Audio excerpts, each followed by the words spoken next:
Dice así la primera carta a los Tesalonicenses, capítulo 4, versículo 13 al versículo 18. Y vuelvo a repetir, el próximo evento profético para cumplirse es el rapto de la iglesia. Es inminente, significa sin ninguna señal. Puede suceder ahorita saliendo, o mañana, o la semana que entra, o etcétera, etcétera. La mayor parte de los rabinos judíos están de acuerdo con muchos teólogos escatólogos cristianos de que el rapto posiblemente, casi es un 85-90%, suceda en la fiesta de las trompetas, entre septiembre y octubre, sin saber el día y la hora, porque es la próxima fiesta que falta por cumplirse de los judíos, y para que Jesucristo la pueda cumplir. Y la fiesta de las trompetas, como dice Pablo, la última trompeta no es la de las Apocalipsis, porque son para juicio. ¿Dónde está la última trompeta? En la Biblia, en el libro de los Números. Es la última trompeta que se tocaba, que es la 100ª trompeta que falta para reunir al pueblo de Dios en el Antiguo Testamento. Y cuando dice Pablo la última trompeta, lo vamos a ver con calma, se refiere al Yom Teruah en el hebreo, que es la fiesta de Hoshana o la fiesta de las trompetas. Así que nos encontramos ahora sí que al borde de algo que va a suceder en el mundo. Vamos a desaparecer millones de cristianos, de repente se va a quedar tu ropa, tu anillo, tus guaraches, todo lo que tengamos, y el mundo va a ser un caos, principalmente en América, porque en Europa va a ser un acontecimiento que no les interese, porque el 0.02% en Europa son cristianos. Pero imaginémonos en América, en México, toda Latinoamérica y muchos países de África, la India, que hay un gran avivamiento, Irán, que hay un gran avivamiento en Irán, y en China también, lo que va a acontecer. Los noticieros se van a amontonar, y ¿qué pasa? ¿Y qué van a explicar? ¿Por qué creen ustedes que desde 1946 aparecieron los famosos objetos voladores identificados, o los famosos ovnis? A partir de 1946 comenzó la aparición de ovnis en el cielo, fenómenos que se llaman objetos voladores no identificados, y la ciencia no sabe, y lo único que sabemos es que es algo cierto, porque astronautas como Jim Irwin, que fue el primero que usó el carro en la luna, yo tuve el privilegio de ser su traductor en México. En 1984, Alan, mi hijo, estuvo en la escuela en Estados Unidos con el hijo de Jim Irwin, con el astronauta. Y él era un hombre que investigó lo de las Montes Ararat, lo de la Arca de Noé, y él investigó lo del ovni, y él dijo, es que yo cuando fui a la luna y regresé, se convirtió de regreso al ver las maravillas de la creación. Él ya sabía de la Biblia, pero él fue testigo de fenómenos que pasaron enfrente de su nave espacial, donde dice que era una fuerza más grande que el Mach 3 o el Mach 4 de la velocidad del sonido. Y dice esto, ni siquiera Rusia en aquel tiempo, en los 80s, 90s, tenían este tipo de naves. Entonces tenemos testimonios de astronautas, de gente culta, de gente no fanática, que no buscan amarillismo, de que algo está pasando en el espacio con la aparición de estos objetos voladores no identificados, y al mismo tiempo, claro que hay también falsos videos y falsas fotografías, pero hay muchas que son realidad. Ahora, nosotros no le llamamos ovnis, los cristianos. Yo tuve un encuentro con Maussan, creo que ustedes lo conocen, es un hombre en México que se dedica a la investigación de estos objetos voladores no identificados, y ahorita este hombre se está volviendo ya loco, ya se le brinca la cadena pero feo. Y cuando me dijo una vez en un programa de radio que, oiga, ustedes, ¿por qué los cristianos no creen en los ovnis? Y le dije, nosotros no negamos que haya este fenómeno. Claro que imposible negarlo. Científicamente hay videos, hay fotos, testimonios de pilotos de líneas comerciales que dan testimonio que realmente pasó cerca de los aviones o aeronaves, estas naves. No lo negamos, pero lo único que sabemos es que no se llaman ovnis, les llamamos OVIs, objetos voladores identificados, porque sabemos quién está detrás de este fenómeno. Y la respuesta es la materialización de la energía satánica. Si tú no conoces la Biblia y no conoces de lo que es capaz Satanás, como cuando se acercó a el faraón, ¿se acuerdan? En Éxodo capítulo 7, Moisés y Aarón, tenía una vara y la aventó al suelo Moisés y se convirtió en una serpiente. Pero, ¿qué nos dice la Biblia? Que los brujos tuvieron el poder de algo completamente sin energía, completamente, ¿verdad? Que es madera, una vara, se convirtieron también en algo vivo. Satanás tiene el poder de materializar y darle vida a muchas cosas. Entonces, ahora la pregunta es, si Satanás encuentra a los ángeles caídos detrás del fenómeno ovni, ¿con qué propósito? Bueno, ahora lo comenzamos a entender, para que cuando venga el rapto de la iglesia, el mundo explique al mundo, el mundo pseudocientífico, se los llevaron los ovnis. Vinieron los extraterrestres y se llevaron a todo. Y cuando el anticristo y el falso profeta aparezcan, los van a considerar extraterrestres. El falso profeta va a hacer llover fuego del cielo. Va a haber fenómenos, los demonios van a estar en el mundo, los ángeles caídos van a estar en el mundo, disfrazados de seres humanos como extraterrestres.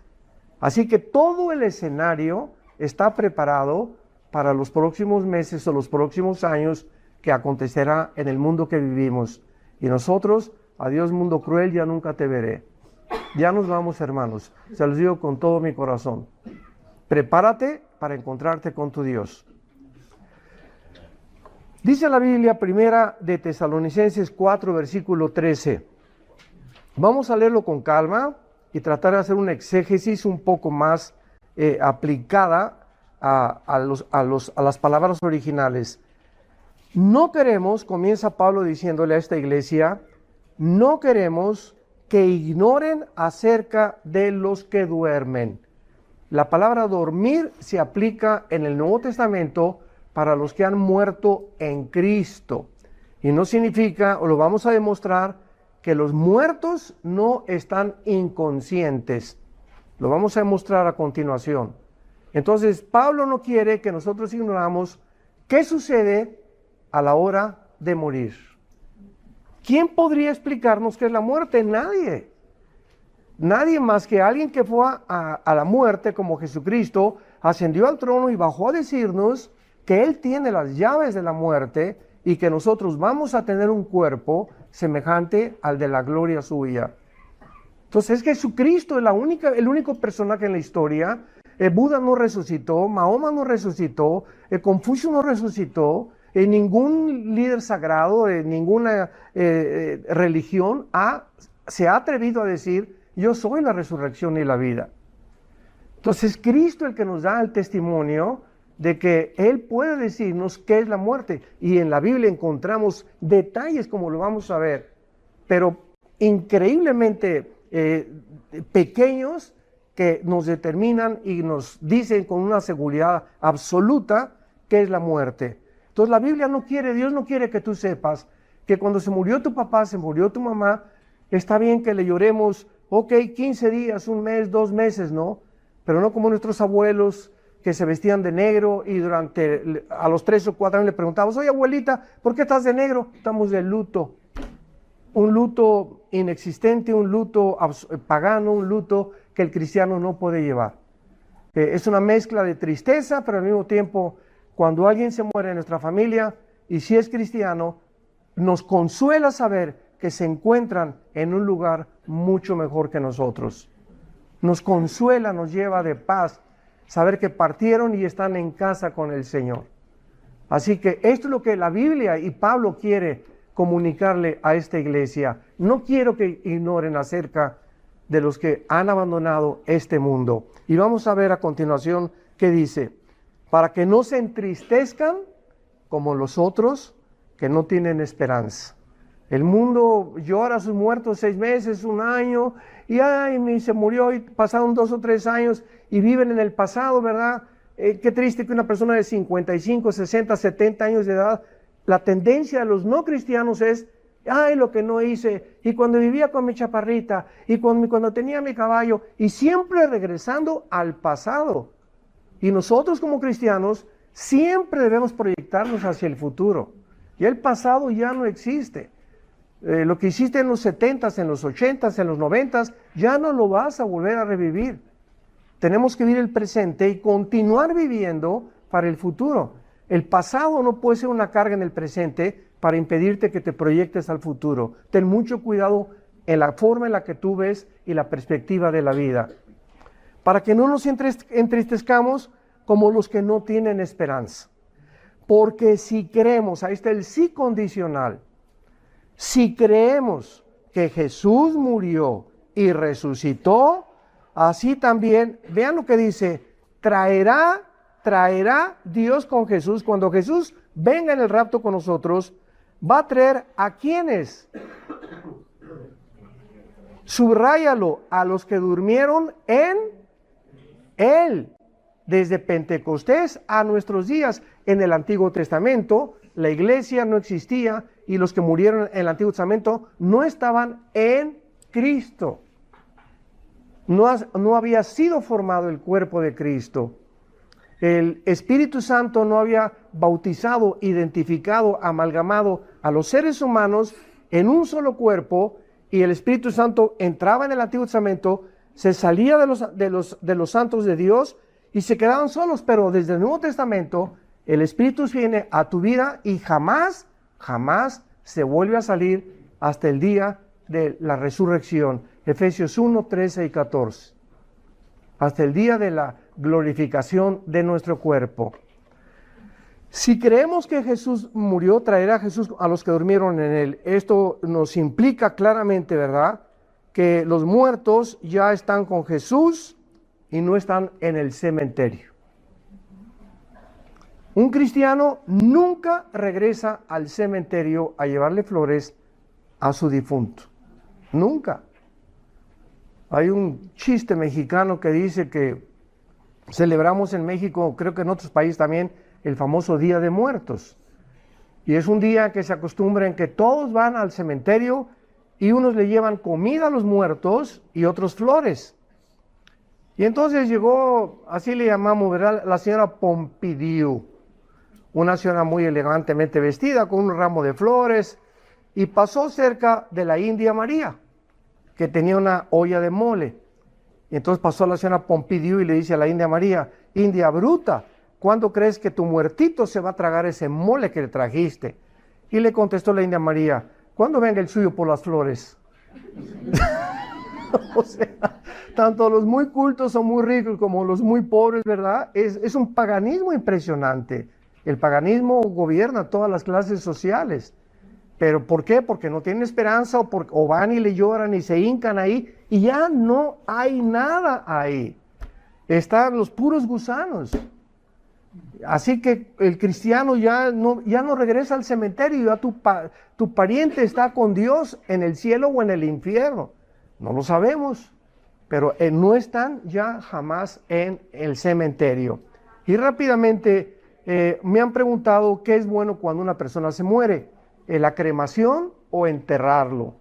En el Antiguo Testamento se prohibía la cremación para guardar a los reyes, a los difuntos, a los emperadores, etcétera, etcétera. Bajo el Nuevo Testamento Jesucristo dijo en Mateo 10, no tengan miedo al que destruye el cuerpo, sino al que destruye el alma en el infierno. Entonces, todo esto de los entierros, ¿verdad?, es puro comercio y puro negocio. Y no hay cosa más horrible, ¿verdad?, que estar ahí en la capilla ardiente y una cola de gente esperando a darte el pésame. Y lo siento, Panchita, y la siento, Panchita, queremos estar solos con la pura familia, y si lo pueden cremar a mi mamá que murió hace el año pasado, la cremamos. Y ella nos los dijo: quiero que me cremen. Entonces, ahora, si no te parece, no hay ningún problema. Y si lo quieres enterrar y quieres traer el castillo de Chapultepec y mariachis, tampoco hay ningún problema. Cada quien esté convencido en su mente, pero no juzguemos a los que creman, ni juzguemos a los que los entierran. Lo que tú sientas en tu corazón hacer con la persona que se ha muerto. Muy bien. Y ahora dice el versículo 15, por lo cual les decimos esto en palabra del Señor, que nosotros que vivimos, que habremos quedado hasta la venida del Señor, no precederemos a los que murieron o a los que durmieron, porque el Señor mismo, el mismo Jesús, con voz de mando, con voz de arcángel y con trompeta de Dios, descenderá del cielo y los muertos en Cristo otra vez. Solo los muertos en, los que han muerto en Cristo, los que formamos parte de la iglesia. Esto es muy importante. Resucitarán primero. Luego nosotros, los que vivimos, los que hayamos quedado, seremos, ahí está, arrebatados. Esta palabra puntal es la palabra griega arpazo, como suena con Z, arpazo, como el arpazo de un león o de un tigre. Y significa ser arrebatado o quitado súbitamente. Es como cuando alguien secuestra a alguien, te agarran y te jalan, es lo que significa arpazo, ser quitado del medio con una rapidez impresionante y ser así como el tigre llega y de un arpazo agarra y mata a una persona o a un animal, así vendrá Jesús y ¡pum! De repente desapareceremos del mundo. Entonces cuando venga Cristo, vean ustedes que Él dice el versículo 17, luego los que hayamos quedado seremos arrebatados con ellos en las nubes para recibir al Señor en el aire.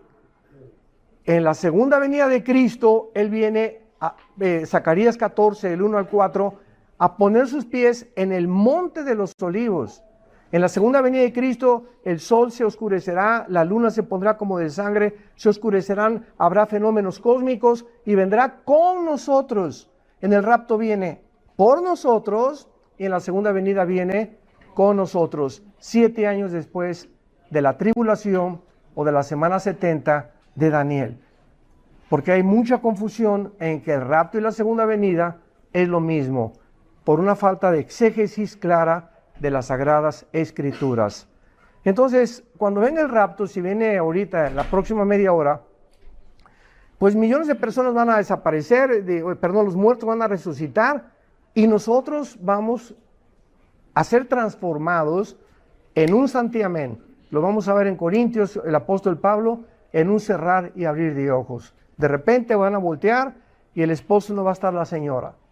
O tú vas a voltear y no va a estar tu esposo. O muchos hijos van a ver y no van a estar sus padres. O muchos padres van a voltear a buscar a sus hijos y no van a estar sus hijos. Porque los que se queden serán los no salvos. Millones de niños desaparecerán de los cuneros, de los hospitales.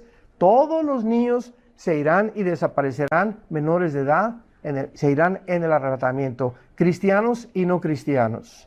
Porque son inocentes delante de Dios. Jesús dijo, dejad que los niños se acerquen a mí, porque de ellos es el reino de los cielos. Entonces, este acontecimiento es maravilloso. Y dice el versículo 16, por tanto, aliéntense los unos a los otros. Si estamos esperando al anticristo, ¿cómo vamos a alentarnos los unos a los otros? Esta es la esperanza que tenemos. En Tito capítulo 2, la esperanza bienaventurada y la manifestación gloriosa de Jesucristo viniendo por nosotros. Esto es lo que nos anima a seguir enfrentando el mundo, que ya viene Jesús por nosotros, que no se turbe nuestro corazón, que no tengamos miedo de que ya subió esto, que ya cayó la Wall Street, que el dólar, que la lucha de la moneda, que la invasión y que la guerra, que todo lo que esté pasando en el mundo. No tengamos miedo. Mientras más oscuridad, más cerca estamos que venga por nosotros Jesús.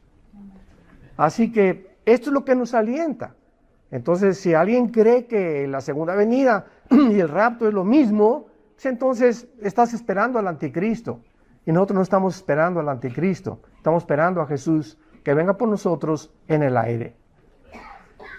Retrocedamos ahora algunas páginas a la primera carta a los Corintios, capítulo 15, y veamos lo que Pablo escribe y continúa diciendo acerca del rapto de la iglesia o de esta doctrina tan importante en la palabra de Dios. 1 Corintios 15, 51 al 53. He aquí, les digo un misterio. Esta doctrina, esta revelación del rapto, era un misterio y no se encuentra en el Antiguo Testamento, ni tampoco en los 4 evangelios de Jesús. No se encuentra porque fue algo que hasta el Nuevo Testamento Dios le revela solamente a Pablo, ni a Juan, ni a Pedro, ni a Santiago, ni a ningún otro apóstol. A Dios le agradó que esta doctrina se la revelara a Pablo, y Pablo nos la escribiera y la detallara con la forma como lo estamos analizando. Les digo un misterio. ¿Cuál es ese misterio que Pablo nos va a revelar? Que no todos dormiremos. O sea, que habrá una generación de cristianos que no vamos a morir. No todos los cristianos vamos a gustar atravesar el túnel de la muerte. Qué bendición, ¿verdad? Qué bendición que podamos ser nosotros esa generación. Uy, hasta me pone la piel chinita. No todos vamos a dormir. Esto es algo que no sabían en el Antiguo Testamento. Pero todos seremos transformados. En un momento, en un abrir y cerrar de ojos, a la final trompeta, porque se tocará la trompeta y los muertos serán resucitados incorruptibles y nosotros seremos transformados. Todas las resurrecciones de la Biblia son de personas que murieron y volvieron otra vez, murieron, pero regresaron a sus cuerpos, como Lázaro. Lázaro murió, Juan capítulo 11, y Juan ya tenía 3 días que apestaba, hedía. La circulación de la sangre ya no la tenía Lázaro.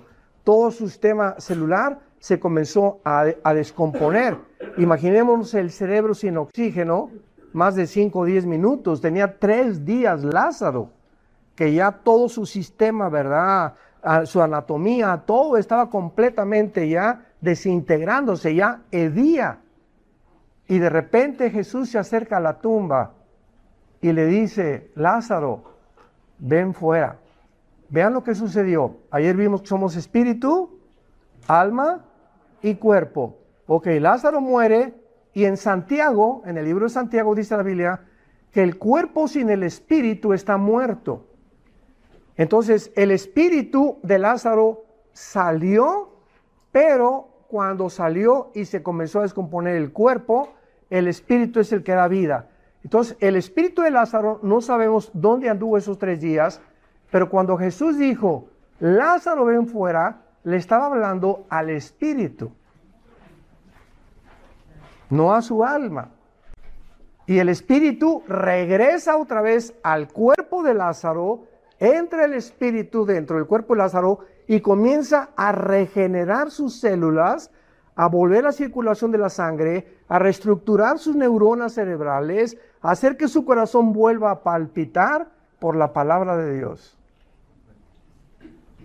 Y antiguamente, cuando enterraban a los muertos, los enterraban amarrados, o sea, los vendaban completamente, y Lázaro, ¿verdad?, así salió de la tumba. Y es interesante que cuando salió Lázaro así de la tumba, Jesús no dijo que se caigan las vendas, sino que dijo: quítenle las vendas. ¿Por qué? Porque Cristo da la vida, y quitarle las vendas es el discipulado. Cuando nosotros nacimos de nuevo, así nacimos.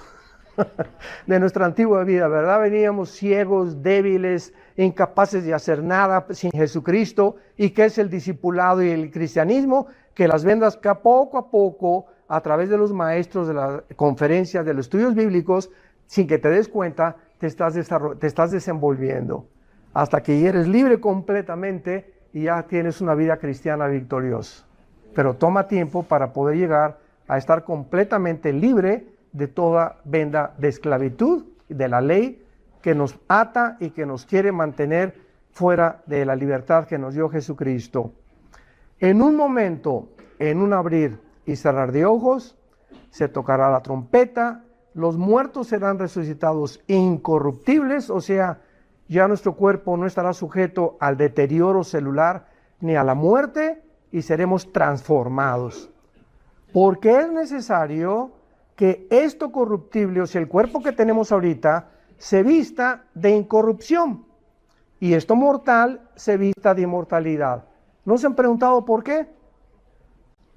Porque no podemos entrar a la dimensión espiritual del cielo con un cuerpo como el que tú tienes y yo tengo. La sangre y la carne no pueden heredar la incorrupción. Entonces nuestro cuerpo era necesario que se transformara para que pudiéramos entrar a la presencia de Dios con cuerpos completamente regenerados.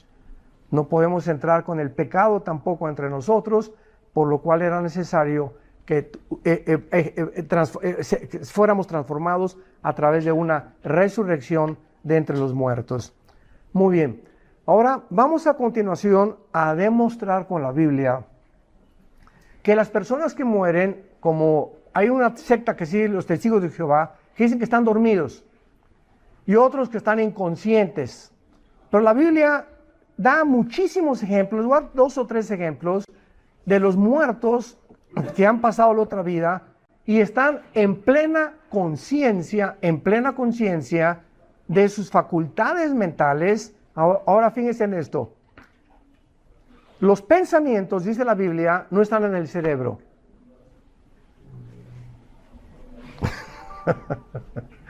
Los pensamientos no se encuentran en el cerebro, porque cuando tú mueres, el cerebro se lo comen los gusanos, ¿no? Entonces, ¿cómo es posible que después de la muerte sigas pensando quién eres? Son preguntas bien importantes que tenemos que hacer. Entonces, si en la otra vida, como la Biblia nos muestra, se acuerdan, tienen memoria, etcétera, etcétera, los muertos, como cuando restó Elías Elías y Moisés murió, pero Elías fue sacado de su cuerpo. Es un tipo del arrebatamiento, una representación, y tenían completamente conciencia de todo. ¿Cómo es posible, verdad, que podamos decir que los pensamientos fueron parte? El cerebro es como el hígado, que solamente fue diseñado por Dios para tener objetos biliares y el estómago, ¿verdad? Todo lo que segrega y todo lo que los cuerpos, todos los órganos que tenemos dentro de nosotros no son los que realmente están involucrados en el mundo espiritual. Entonces, el cerebro es un órgano nada más, pero todos los sueños, los pensamientos y todo eso no se encuentra en el cerebro. Es la lucha de la neurología tratando de localizar en qué parte del cerebro se encuentra esto, en qué parte del cerebro se encuentra otro, y es el sueño ahorita de este famoso Elon Musk, el dueño de Tesla, que quiere comprar Twitter, o no sé si ya lo compró, pero que ya tiene varias acciones, las quiere quitar a Twitter, y lo que él quiere hacer, ¿qué cosa es? ¿Sabían ustedes lo que él quiere hacer? Comenzar a fabricar robots. Meter chips en los seres humanos para que te puedan suprimir la envidia, la avaricia, el dolor, etcétera, etcétera, y crear una super raza, se llama transhumanismo. Entonces, ¿por qué? Por la ignorancia de lo que la Biblia dice, de qué elementos estamos formados. Veamos en primer lugar en el libro del Génesis 35. Génesis 35, dejemos que la Biblia hable. Génesis 35, versículo 18 y 29. Aconteció que al salírsele el alma, a los que traigan su Biblia, pongan ahí arriba de alma la palabra nepesh, como suena. Nepesh con SH, como suena, que es la palabra en el hebreo para alma. Desgraciadamente, la nueva versión internacional de la Biblia, que no recomiendo a nadie, la nueva versión internacional de New International Version, le puso aquí en lugar alma, suspiro. Aconteció que al suspirar, qué traducción más espantosa, ¿verdad? Porque suprimen el alma, y suspiro es... O sea, sucedió que cuando hizo esto, bueno, pues un suspiro, pero el suspiro no tiene ninguna entidad para poder ser descrita como algo que está vivo. Y la palabra aquí es nepesh, que es el alma. Al salírsele el alma, pues murió, llamó su nombre Benoni, mas su padre lo llamó Benjamín. Versículo 29. Y exhaló Isaac el Ruach, apúntalo, se tradujo espíritu. La palabra hebrea para espíritu es ruach, pero la CH en hebreo se pronuncia como J, es ruach, ruach, como J, y murió, y fue recogido a su pueblo, viejo y lleno de días, y lo sepultaron Esaú y Jacob sus hijos. En el Nuevo Testamento, otra cosa que es importantísima es la siguiente, que el alma y el espíritu son dos cosas diferentes. Porque hay muchas organizaciones cristianas que enseñan una dicotomía, que el alma y el espíritu es lo mismo y que se usan intercambiablemente con el cuerpo. Pero las mismas palabras, las mismas raíces de las palabras originales hebreas nos muestran que son dos palabras completamente diferentes. Y el Nuevo Testamento, Hebreos 4:12, porque la palabra de Dios es más filosa que una espada de dos filos, y discierne y penetra hasta partir el alma y el espíritu. O sea, antes de ser cristianos, nuestra alma y nuestro espíritu estaban mezclados, estaban así. Y entonces la comunicación de Dios no podía ser clara a la mente, que es el alma, que es las emociones, los sentimientos, la voluntad, porque estaban mezclados. Entonces la palabra de Dios, cuando recibes a Cristo, algo pasa dentro de tu ser, de mi ser, que la palabra de Dios separa por primera vez en la vida el alma y el espíritu. ¿Por qué? Porque ahora Dios va a tratar directamente con el espíritu, el espíritu le va a comunicar a nuestra mente la información y el alma va a comunicar la información al cuerpo, para que el cuerpo se convierta en el siervo de nuestra mente, porque la mente está renovada por el espíritu. Esto es muy importante también. Qué interesante, ¿verdad? Que antes de ser cristianos, nuestra alma estaba así, mezclada con el espíritu. Y por eso no era ni negro ni blanco, era gris. Teníamos zonas grises, desorientados completamente en cuanto a las cosas espirituales. Pero viene la separación y ahora el espíritu entra a nuestro espíritu, lo hace vivir, se prende el foco y la energía es como cuando conectas el alambre en la electricidad y el cable es el cuerpo y el foco es el alma. La energía es el espíritu, el alambre o el cable es el cuerpo y el alma recibe la energía a través del cuerpo, porque viene la energía desde el contacto y entonces se hace la luz dentro de nosotros y comenzamos a ver la verdad. Somos iluminados sobrenaturalmente por el Espíritu de Dios. Veamos otro ejemplo en el libro de Apocalipsis capítulo 6. Este ejemplo ya es todavía mucho más, nos confirma todo lo que estamos enseñando. Apocalipsis 6. Estamos en el quinto sello, versículo 9 al 11. Aquí la Biblia nos describe un cuadro, una escena de los mártires en el cielo. Y allá están en el cielo ya, los que han muerto por el testimonio y por la palabra de Dios. Y dice así: cuando abrió el quinto sello, vi bajo el altar las almas de los que habían sido muertos por causa de la palabra de Dios y por el testimonio que tenían. Y vean ustedes las acciones en el cielo de estas personas que ya murieron. Allá en el cielo estaban hablando. Podían continuar transmitiendo la voz. Tenían nuevas cuerdas vocales, diciendo: ¿hasta cuándo, Señor Santo y verdadero, no juzgas y venga nuestra sangre los que moran en la tierra? Podían comunicarse con Dios y tenían emociones y sentimientos todavía en el cielo, diciéndole a Dios: Señor, la tierra sigue siendo un basurero, un desastre. ¿Hasta cuándo vengas la sangre? ¿Hasta cuándo se hace justicia en el mundo? Y aquí no están pidiendo venganza, aquí están pidiendo una justa retribución. Cuando un juez sentencia a Panchito porque ha matado, ha asesinado, lo que sea, y lo manda a la silla eléctrica o le aplica la pena capital o la condena que sea, el Panchito no le puede decir al juez, ¿por qué se vengan ustedes de mí? Panchito, no nos estamos vengando de ti, te estoy aplicando lo que dice la ley. Lo que tú hiciste merece un castigo, y el castigo, aquí está en la ley, son 50 años de prisión. La justicia no se está vengando de nadie, no es venganza, es una justa retribución que recibimos por el daño que hemos ocasionado. Si no hubiera este tipo de justicia, que desgraciadamente que ya casi no existe en el mundo, pues entonces el mundo está de cabeza precisamente por eso. Pero Dios es un Dios justo que nos da conforme a lo que hemos sembrado y a lo que hemos hecho mientras estábamos en el cuerpo. Entonces están en el cielo inquietos, ¿verdad? ¿Cuándo va a terminar todo esto?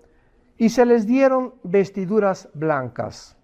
Y se les dijo que descansaran todavía un poco de tiempo hasta que se completara el número de sus consiervos y sus hermanos que habían de ser muertos como ellos, o sea, hasta que acabara el anticristo de matar a los 144,000 y los que se conviertan allá, cuando acabara totalmente ya la muerte de todos los cristianos en la tierra, entonces vendría la segunda venida de Cristo y vendría el juicio de Dios sobre el mundo. Vemos nosotros también en el libro de Lucas capítulo 16, en el Evangelio de Lucas, otro ejemplo de los que murieron y las escenas que la Biblia describe o nos revela, en qué ambiente, de qué forma sienten, tienen memoria, se comunican con Dios, estando separados de su cerebro, porque el cerebro ya se quedó ahí, se lo comieron los gusanos. Entonces vemos de qué forma el alma es, ahora sí, como podríamos decir, como la nube, hablando en el lenguaje cibernético, ¿no? Es como la nube, es donde se esconde toda la información de nosotros y ahí se queda, pero no está en el cerebro, está en la dimensión espiritual. En el capítulo 16 de Lucas está la famosa historia que no es una parábola, porque en las parábolas no se mencionan nombres propios, y aquí se menciona a Abraham, claramente involucrado en la historia que Jesús está relatando. Era un hombre rico, lo voy a hacer corto, se murió un mendigo, ¿verdad? Que también le pedía limosna a las puertas del rico, y cuando mueren los papeles cambian. El que era despreciado en este mundo sube a un nivel y el otro baja a un nivel inferior al mendigo que en el mundo era despreciado por todo el mundo y que todos lo despreciaban, por su pobreza, por su actitud, por lo que sea. Muy bien. Desde el tiempo del Antiguo Testamento hasta la cruz de Cristo, esto es importantísimo también, todos los muertos, buenos y malos, justos e incrédulos o condenados, bajaban al centro de la tierra. Antes de la muerte de Cristo en la cruz, nadie subió al cielo, al tercer cielo. Bajaban al centro de la tierra, a un lugar que en el hebreo se llama Sheol, o el Seol famoso. La palabra Seol en el hebreo significa el lugar de la sepultura o el lugar de los muertos. Y tanto los buenos y los malos bajaban, pero no había ninguna revelación del Seol más que y murieron y se los tragó la tierra. Y a todos los rebeldes, ¿verdad? En el libro de los Números oímos que se los tragó la tierra y descendieron al Sheol, buenos y malos. Viene Jesús y nos corre las cortinas con esta historia. Y Jesucristo revela que el Sheol era un lugar en el centro de la tierra, pero estaba dividido. Y en medio había como una zanja o algo que los separaba de unos de otros. Los justos se encontraban en un lugar que se llamaba el paraíso o en el seno de Abraham. Y los incrédulos se encontraban en el lugar que en el griego se llama el Gena, que es el infierno. Pero estaban separados, no se podían juntar los unos a los otros. Y los que estaban en el lado del paraíso estaban esperando a que Cristo muriera, pagara por el pecado con su sangre, para que cuando Cristo, los 3 días y 3 noches que estuvo en la tumba, descendió al centro de la tierra Jesús y sacó a todos los que se encontraban en el paraíso para llevárselos con él al cielo.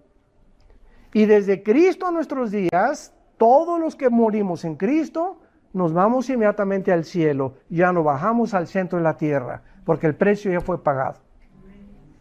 Ahora veamos qué interesante las condiciones en las que se encontraba este lugar y la actitud o la actuación de los muertos en este lugar. Dice el versículo 22, murió el mendigo y fue llevado por los ángeles al seno de Abraham. Y murió también el rico y fue sepultado.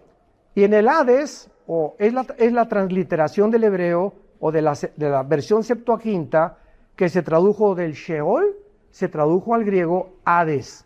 Entonces, cuando vean ustedes Hades en el Nuevo Testamento, es la transliteración de la palabra Sheol al griego. Y en el Hades alzó sus ojos, o sea, en el centro de la tierra y en el infierno, y antes de la Cristo, seguían mirando. Seguían teniendo ojos, como los que tenemos actualmente. Vemos nosotros entonces que los muertos siguen viendo, ya muertos, pero con otros ojos, desde luego, en el infierno. Alzó sus ojos y vio de lejos a Abraham y a Lázaro en su seno. Este hombre reconoció a Abraham y reconoció, ¿verdad? Y a Lázaro, al mendigo, que lo empujaba y no le quiso dar de comer y lo maltrató durante toda su vida. Pudo tener el contacto intuitivamente, espiritualmente, de poder ver quiénes estaban al otro lado o en el paraíso. O sea, del infierno se podía ver del lado del paraíso. Y eso agravaba todavía más el sufrimiento de los que estaban en el infierno. Entonces él, dando voces, o sea, mantenía otras cuerdas vocales. Los muertos, ya vimos, ven, oyen, pueden hablar, pueden comunicarse. Continuamos, o sea, la vida nunca se acaba, porque somos seres espirituales. Dando voces, dijo: Padre Abraham, ten misericordia de mí y envía a Lázaro para que moje la punta de su dedo en agua. Qué cínico, ¿verdad? Quería manda a Lázaro, al que yo maltraté y todo, ahora que sea mi criado. Que él me traiga agua y que me moje la punta de mi lengua con agua. Qué cínico y qué deshonesto. Porque estoy atormentado en esta llama. Los que están en el infierno están literalmente siendo atormentados. Tú te preguntarás, ay, pues qué Dios tan cruel, etcétera, etcétera. ¿Sabes una cosa? Creo que a un hombre que ha violado a 5 niños, a un hombre que ha envenenado a millones de personas, a todos estos hombres que actualmente están diciéndole a los niños que no son niños, que son niñas, que son niñas o que son niños, pervirtiendo y destruyendo psicológicamente a las criaturas infantiles que no tienen todavía el sentido o la facultad para determinar si realmente son lo que son. ¿Se imaginan ustedes el castigo que deben de merecer? Y nos preguntamos que Dios es cruel cuando nos damos cuenta que Dios es un mundo, como dijo una persona cuando creyó esto, es que cuando yo pienso en esto, recuerdo al que entró a mi casa, violó a mi esposa y a mis 2 hijas enfrente de mí, las amarró enfrente de mí y las violó. Y he vivido con un dolor con todo mi corazón. Ni 500 años de cárcel podrían pagar, ni apaciguar el dolor que siento en mi alma. Todas estas gentes que ya, escuchen esto, hay seres humanos bíblicamente que se han deshumanizado, que ya son animales. Hay seres humanos que, de acuerdo a Dios, no merecen seguir viviendo. Por eso Dios aplicó la pena de muerte en la Biblia. Hay seres humanos que están tan pervertidos y están tan envenenados y son unos monstruos verdaderamente a la sociedad, que hay que separarlos de la sociedad. Y esta es la razón por la cual Dios tiene que separar y tiene que haber un lugar de castigo. ¿Cuántos nazis murieron en la guerra y pues no fueron torturados, ni mucho menos, ni lo que le hicieron a los judíos, a los gitanos y a los homosexuales? Y algún día, si no, en este mundo no la pagaste, la pagas en la otra vida. Pero a Dios nadie se le escapa, porque Él es un Dios de justicia. Y dice finalmente en el versículo 25, pero Abraham le dijo: hijo, acuérdate, o sea, tenía memoria, mantienen en el infierno, los que están en el infierno, mantienen el recuerdo de su vida anterior. Le dice a Abraham, acuérdate, ¿qué cosa quieres que me recuerde? Que recibiste bienes en tu vida y Lázaro y males también. Ahora este es consolado y tú atormentado. Además de esto, una gran cima nos separa. Versículo 27. Entonces le dijo, te ruego que me envíes a casa de mi padre, porque tengo 5 hermanos allá en Chile, 5 hermanos en México, 5 hermanos allá en mi casa, para que les testifique, a fin de que no vengan ellos también a este lugar de tormento. Este hombre le está diciendo a Abraham, por favor, que manden a alguien a mi casa y que se les aparezca en la noche un ángel y que les diga, el infierno es real, por el amor de Dios, cambien su opinión, acepten por la fe a Jesucristo, que alguien vaya a mi familia, estaba desesperado para que no vengan también a donde yo me encuentro. Esto lo estaba atormentando aún más, de saber que su familia también era incrédula. ¿Y qué le contesta Abraham? Versículo 29. Abraham le dijo, a Moisés y a los profetas óiganlos, tienen la Biblia. La fe es por el oír y el oír por la palabra de Dios. La fe no es por ver que un paralítico se para. No, si yo veo un paralítico que se para, voy a creer en Dios. ¿Tú ves un paralítico que se para o ves a alguien que resucita de los muertos? ¿Y qué va a suceder? Te llenas de expectación, de asombro, y la pregunta es, ¿cuánto te va a durar estas experiencias emocionales? Este asombro, esta expectación, a los 3-4 días vas a seguir igual. ¿Por qué? Porque lo único que nos transforma es nacer de nuevo a través de la predicación de la palabra de Dios. Hemos sido renacidos por la simiente incorruptible, 1 Pedro 1:23, que es la palabra de Dios. Entonces no es por los milagros, nadie se va a convertir por los milagros. Jesucristo en Juan capítulo 2 dijo, y muchos creyeron en él. Y Jesús dijo, pero él sabía que no creían realmente en él, que lo seguían por los milagros que estaba haciendo. Entonces no confiemos solamente porque hay iglesias, ¿verdad? Que milagros y milagros. Hay un predicador muy famoso que, bueno, ya no está ahorita, que decía que una iglesia que no hubiera milagros no era una iglesia. Ya comenzó a predicar herejías. Y el milagro más grande es la conversión de un ser humano. Ese es el milagro más grande que podamos experimentar. Abraham le dijo, a Moisés y a los profetas tienen. Y él entonces dijo, no, padre, pero si alguno fuere de ellos entre los muertos, ahí está. Si algún ángel va y se van a arrepentir. Abraham le dijo, si no oyen a Moisés y los profetas, aunque venga alguien entre los muertos, no es cierto que van a creer. Porque Dios ha escogido que sea a través de la predicación de la palabra de Dios. Ahora finalmente, muchos se preguntarán si cuando resuciten se van a parecer a John Travolta, o a la Mona Lisa, o a artistas, o lo que sea. Ya habíamos visto estas preguntas, ¿no? Y vamos a terminar en Filipenses capítulo 3 contestando esta pregunta, versículo 20 y 21. ¿Qué cuerpo vamos a tener cuando resucitemos en el rapto? Los que lleguen al rapto. Filipenses 3, 20 y 21. Mas nuestra ciudadanía está en los cielos, de donde también esperamos al Salvador, al Señor Jesucristo, el cual transformará el cuerpo de la humillación nuestra para que sea semejante al cuerpo de la gloria suya. Para que nuestro nuevo cuerpo sea y tenga las mismas características del cuerpo de Cristo cuando Él resucitó. Número 1, cuando Jesucristo estaba en la cruz, los centuriones romanos tenían la orden de asegurarse que los crucificados estuvieran muertos, porque si bajaban a alguien de la cruz que no hubiera estado muerto, los mismos centuriones y los soldados romanos corrían la pena de muerte, los mataban. Tenían que asegurarse que el crucificado tenía que morir. ¿Y qué hacían para asegurarse? Les quebraban las rodillas con una especie como de bate, ¿verdad?, de béisbol, o con un garrote, para que se colgara el cuerpo y el diafragma ya no pudieran respirar y murieran de asfixia. Otros morían desangrados.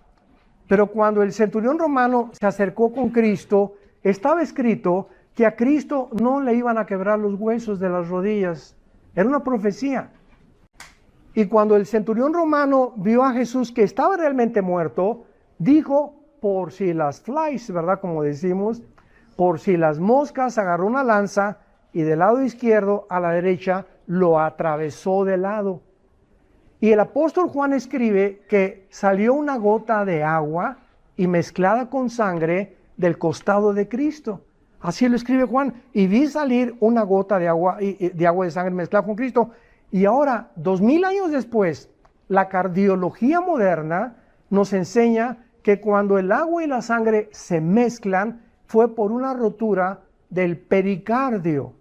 ¿Qué es el pericardio? Es una capa que envuelve el corazón, y cuando atravesó la lanza ya no había sangre, estaba mezclada ya con el agua.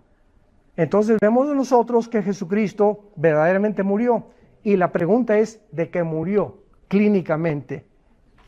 No fue por asfixia, no fue por desangrado, y lo explica el Salmo 22, 1000 años antes de que él muriera. La muerte de Cristo, y siempre me deleito haciendo esta pregunta a estudiantes de teología, a pastores, ¿qué ocasionó la muerte de Cristo si no fue la asfixia y el desangramiento? Y el Salmo 22 dice, mi corazón fue como la cera. Cristo, cuando tus pecados y mis pecados fueron puestos sobre su cuerpo, él no soportó y le explotó el corazón. Murió de dolor. La muerte de Cristo fue ocasionada por el dolor. Fue tan intenso el dolor que él experimentó en la cruz cuando su padre se separó de él y gritó, Dios mío, ¿por qué me has abandonado? Y la respuesta es, a ti no te perdono, hijo, para perdonar a los que te van a seguir. Al que no perdonó a su hijo y nos justifica a nosotros, y al Hijo Santo nos da su santidad a nosotros pecadores, es porque de tal manera amó Dios al mundo que nos ha dado a su Hijo Jesucristo, para que cualquiera de ustedes que en él crea no se pierda, mas tenga la vida eterna. Cuando Cristo resucita, ya no tiene una sola gota de sangre. Se juntan los discípulos en segundo lugar y comienzan a discutir, y viene Tomás. Tommy Boy, el Dídimo. Yo hasta que no ponga las manos en sus manos y no ponga su mano en su costado, no voy a creer. Y Cristo, segunda característica del cuerpo de Cristo, atraviesa la pared. El cuerpo restaurado de Cristo podía materializarse y desmaterializarse. Esta composición atómica, ¿verdad? Todo está formado por átomos en toda la materia, principalmente el carbono, que es el elemento que forma casi todo el universo. No puedo yo ahorita hacer esto y pegarle, porque la composición atómica de los átomos son más gruesos que los átomos que tengo en mi mano. Pero la composición de Cristo, del nuevo cuerpo de Cristo, podía atravesar la materia y volver a salir de la materia, o materializarse y desmaterializarse a voluntad. Y entonces lo demuestra cuando le dice a Tomás, ven para acá, pon tu mano en mi mano. Y cuando Tomás pone la mano en la mano de Cristo, no atraviesa la mano de Cristo, toca algo sólido. Ahí estaba materializado el cuerpo de Cristo.